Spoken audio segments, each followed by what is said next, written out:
Friends, welcome to my YouTube channel. और friends, आज के इस वीडियो में हम बात करने वाले हैं एक इम्पोर्टेंट टॉपिक के बारे में। और वो टॉपिक है कुछ कवियों के बारे में हम जानेंगे और उनके उपनाम के बारे में जानेंगे। कई बार क्या होता है कि किसी कवि का हमें उपनाम दे दिया जाता है और फिर पूछा जाता है कि ये किस कवि का उपनाम है, तो हम उसमें कहीं ना कहीं कंफ्यूज हो जाते हैं। तो आज ऐसे ही कुछ इम्पोर्टेंट और कुछ सुप्रसिद्ध कवियों के नाम और उनके उपनाम को मैंने इस वीडियो में शामिल किया है। तो चलिए बिना देरी किए आज के इस वीडियो को हम शुरू करते हैं। सो फ्रेंड्स, आज के इस वीडियो में हम देखेंगे कवि व उनके उपनाम के बारे में। ये कवि के नाम है और ये उनके उपनाम का उल्लेख इस तरफ किया गया है। तो सबसे पहले हम बात करते हैं वाल्मीकि के बारे में। जी हाँ, इन्होंने रामायण की रचना की थी, आप इनके बारे में जानते ही होंगे। इनका जो उपनाम है वो है आदि कवि। जब भी कहीं पूछा जाता है कि आदि कवि किसे कहा जाता है, तो वहाँ पर वाल्मीकि जो है वो सही उत्तर होगा। वाल्मीकि को आदि कवि कहा जाता है। अगला हम बात करें तो है मलिक मोहम्मद। आपने जहाँ भी इनका नाम सुना होगा, आपने पूरा इनका नाम सुना होगा, मलिक मोहम्मद जायसी। ठीक है, तो इनका पूरा नाम ये नहीं था, जायसी जो नाम था इनको बाद में साहित्यकारों द्वारा दिया गया है। तो इनका नाम क्या था, मलिक मोहम्मद, और इनको नाम दिया गया जायसी। तो इस तरह से इनका पूरा नाम जुड़ गया और बन गया मलिक मोहम्मद जायसी। अगला हम अगर बात करें तो ये नाम है सूरदास का। इनके जो उपनाम कई सारे हैं, जैसे वात्सल्य रस के सम्राट, ठीक है, इसके साथ ही हिंदी साहित्याकाश के सूर्य और अष्टाचाप के जहाज।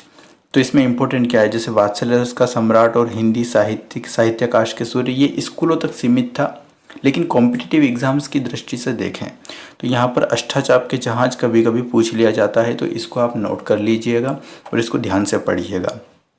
ठीक है, अगला हम वर्ड देखते हैं।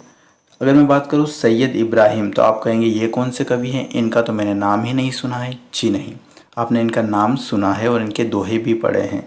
रस खान, ये उनका उपनाम है जो हमें किताबों में पढ़ाया जाता है। ठीक है, हमें रस खान नाम से इन कवि का नाम बताया जाता है, लेकिन इनका असली नाम क्या है, वो है सैयद इब्राहिम।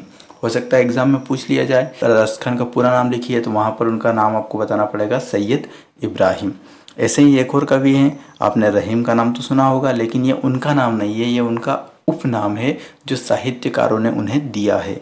उनका जो असली नाम था वो उनका नाम था अब्दुल रहीम खाने खाना। ठीक है, ये अकबर के नवरत्नों में से एक थे। अगर आपने इतिहास पढ़ा होगा तो आपको जानकारी होगी। ठीक है, तो ये इनका असली नाम था। आगे हम बात करें तुलसीदास जी के बारे में। गोस्वामी तुलसीदास जी, जिन्होंने रामचरितमानस की रचना की और कई सारी इनकी सुप्रसिद्ध रचनाएं हैं। ठीक है, तो इनको कहा जाता है, एक तो कवि शिरोमणि कहा जाता है और मानस का हंस कहा जाता है। ठीक है, कई सारे लोग मानस का हंस में सूरदास और तुलसीदास में कन्फ्यूज़ होते हैं। जी नहीं, मानस का हंस जो है वो तुलसीदास जी को कहा जाता है। चलिए आगे बढ़ते हैं। अब हम बात करते हैं केशवदास जी के बारे में। ठीक है, तो केशवदास जी का उपनाम क्या है। केशवदास जो कवि हैं, इनका उपनाम है कठिन काव्य का प्रेत। जी हाँ, अगर पूछा जाए कि हिंदी साहित्य में कठिन काव्य का प्रेत किसे कहा जाता है, तो आपको बताना है कि केशवदास को कहा जाता है। जो केशवदास है वो कठिन काव्य के प्रेत माने जाते हैं। अब कठिन काव्य का मतलब ये नहीं है कि उनकी जो लैंग्वेज होती है वो इतनी डिफ़िकल्ट होती है कि समझ नहीं आती है। जी नहीं, इसका अर्थ ये है कि उनकी जो लैंग्वेज होती है वो सामान्य आदमी के समझ से परे होती है। ठीक है, उसके लिए आपको व्याकरण और साहित्य का अच्छा नॉलेज होना चाहिए, और साथ ही इनके जो भाव होते हैं कविता में वो बहुत ही गूढ़ होते हैं और मूल भाव होते हैं जो आसानी से समझे नहीं जा सकते। और यही कारण है कि इन्हें कठिन काव्य का प्रेत कहा जाता है। ठीक है, ये उपनाम इन्हें दे दिया गया है। अगला बात हम बात करें घनानंद के बारे में। ठीक है, तो घनानंद को कहा जाता है प्रेम की पीड़ा का कवि। यहाँ पीड़ा का मतलब है पीढ़ा।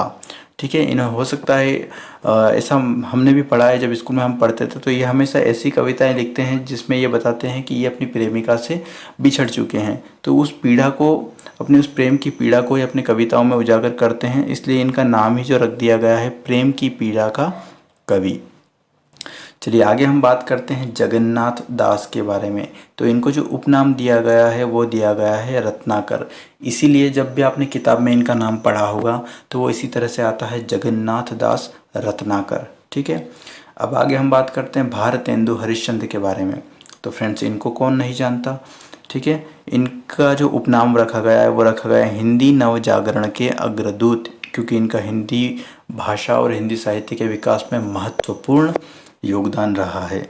आगे हम बात करें अयोध्या सिंह उपाध्याय के बारे में, तो इनका जो उपनाम है वो है हरिओध। ठीक है। आगे बात करें मैथिली शरण गुप्त के बारे में, तो मैथिली शरण गुप्त जो हैं ये इन्होंने साकेत महाकाव्य की रचना की है। इन्हें प्रथम राष्ट्र कवि कहा जाता है। ये बहुत इंपॉर्टेंट प्रश्न है, आप इसको स्टार लगाकर याद करना। प्रथम राष्ट्र कवि किसे कहा जाता है, तो वहाँ आपको सही करना होगा मैथिली शरण गुप्त। चलिए आगे हम बात करते हैं जयशंकर प्रसाद के बारे में। ठीक है, जयशंकर प्रसाद, तो इन्हें कहा जाता है आधुनिक कविता के सुमेरु। जयशंकर प्रसाद का उपनाम है आधुनिक कविता के सुमेरु। अब हम बात करें सूर्यकांत त्रिपाठी के बारे में, तो इनका जो मूल नाम है वो केवल सूर्यकांत त्रिपाठी है। जो हम निराला बोलते हैं पीछे, ये इनका उपनाम है जो साहित्यकारों द्वारा इन्हें दिया गया है। तो इस तरह से इनका पूरा नाम पढ़ा जाता है सूर्यकांत त्रिपाठी निराला। तो जो निराला है वो इनका उपनाम है। चलिए अगला देखते हैं। अगला लिखा है सुमित्रानंदन पंत। सुमित्रानंदन पंत का उपनाम क्या है? इन्हें प्रकृति का सुकुमार कवि कहा जाता है। ये तो कई बार हमें स्कूलों में भी, स्कूल की परीक्षाओं में भी ये पूछा जाता था। ठीक है। अगला हम देखते हैं महादेवी वर्मा।